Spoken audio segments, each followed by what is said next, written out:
Welcome to the Hollywood Scholar. I'm Jed Morgan, and I just finished Netflix's The Gray Man from the Russo brothers. And I gotta say, I was pleasantly surprised. It was a far superior film than I initially expected, considering who was all involved.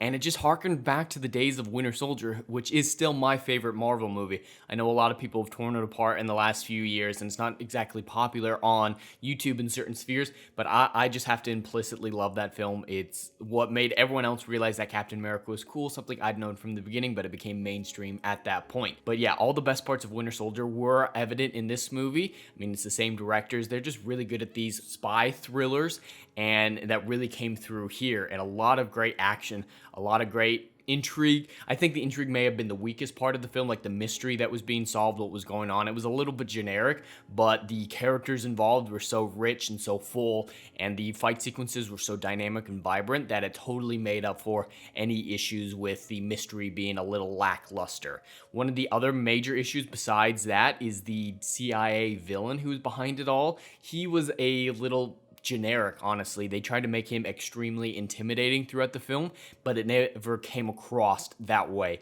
especially with his interactions with Ana de Armas, who was incredible in this movie. I have to shout her out real fast. I've loved her in everything that I've seen her in, and she seems like a genuinely good person in real life. She said some great comments about James Bond shouldn't be a female, that a female James Bond should, just create its own character, not be a derivative. You don't need to steal something to make something great and something female oriented. Her comments on that were just great. She seems like a really cool person. She was the best part of No Time to Die, and she was an incredible part of this movie as well. But besides that, yeah, her interactions with the villain weren't that great. She was great, but yeah, the villain, I was not a fan of him in any way, shape, or form. Of course, he was the secondary villain. The primary villain was Chris Evans, and I was, honestly surprised. He's always come across as a one-trick pony to me. I love his Captain America. He's perfect for the role, but everything else I've seen him in has disappointed me. He doesn't seem to have a whole lot of range, but he did a very good job in this movie playing the villain. I felt the chaotic nature that kind of exemplified the character, his disregard for rules, disregard for life, the insanity that drove him. It was very visceral. I very much enjoyed his character, and it was just very three-dimensional, and I was honestly surprised that Chris Evans was capable of that. Then besides Chris Evans, Ana de Armas, and the villain, there were some other great characters. One of the best parts of the movie were the chemistry between Ryan Gosling's character and the niece of Billy Bob Thornton. They had some really good chemistry, and that was kind of the emotional heart of the film, the emotional through line that came into the play in the finale. They just had some good chemistry. It was almost like a father-daughter relationship that I really appreciated and was very surprised at, and you could see why the niece trusted him so implicitly by the end of the movie. And they just had that fun interactions in the flashback sequences. I really got their chemistry, and I think that was essential for the movie to stand on its emotional legs. And yeah, they were all great. Ryan Gosling was probably one of the weaker performances in the movie. It was just came across as generic. I did enjoy his character, and I understood what he was thinking at all times, and that's important. It felt two-dimensional to me. I don't know if that's the same for everybody else, but he didn't feel like a fully fleshed out character like a lot of the other ones that were throughout this film. And when it comes to the action, because this is primarily an action-based film, of course, all the action was phenomenal. They did a lot of cool stuff, using reflections in the fight sequences, making it dynamic. Every single fight sequence, they tried to include something to make it interesting instead of just close-ups with shaky cam and whatnot, like the fireworks display, the flashlight changing the lighting. There was just always something going on that made it very interesting and not stale. None of the fight sequences ever got stale, even when they came one after the other. And that's something that I very much appreciate, keeping the action fresh throughout the film.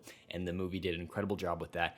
And to make that even better, the music in the fight sequences was astounding. It just fit really well, and I was surprised. And a lot of it was, like old-timey music on records and not just like a film score. And I think it worked really well for this movie. Sometimes it can turn out bad when you use classical music instead of a film score in a movie, but this one did a very good job at balancing all that and making the emotional beats mirror the music in a very poignant way that I very much appreciated.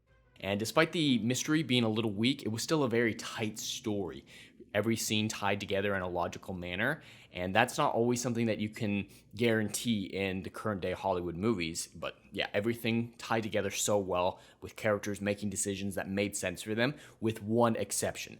The CIA woman who seemed to be against everything that Chris Evans' character was doing, she came across as incredibly sporadic, especially by the end of the movie. Yeah, so she was just very inconsistent, and I didn't like her in any way, shape, or form. She was by far the weakest part of the movie, especially with that twist at the end that she's not consistent. It's not much of a twist, but yeah, she was very underwhelming. Going back to a positive thing, this movie got Marvel comedy right. Back in the day when it was just the occasional straight-faced joke, that was when Marvel comedy was good. Now it's just over the top and bananas crazy, and every single moment has to have a joke. But this movie had a lot of Winter Soldier era type jokes in it that I really appreciated. I laughed out loud at a few times, especially with Chris Evans' character.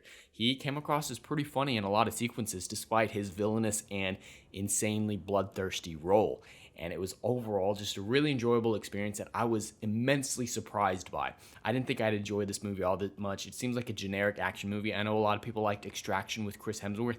I didn't really think it was all that special. I felt like it was very generic. So to hear the Russo brothers were doing another Netflix action movie, I thought it was going to be generic just like that one. But the characters and the chemistry between them was just so good throughout this film that it made up for any sort of action, and the action was never generic in this film. So this is far superior than Extraction in my mind, and possibly one of the best non-MCU things the Russo brothers have ever done. And I don't know if there's a sequel planned. Maybe there's more in the book series that this is based off of, but I would love to see more action movies, if nothing else, in this vein, because it was incredibly compelling with some great characters. And I just look forward to seeing what more the Russo brothers can give us in this vein. But anyway, that's all I have for today. I'd love to hear your thoughts in the comments below. Please like, share, and subscribe, and I'll see you in the next video. Anon.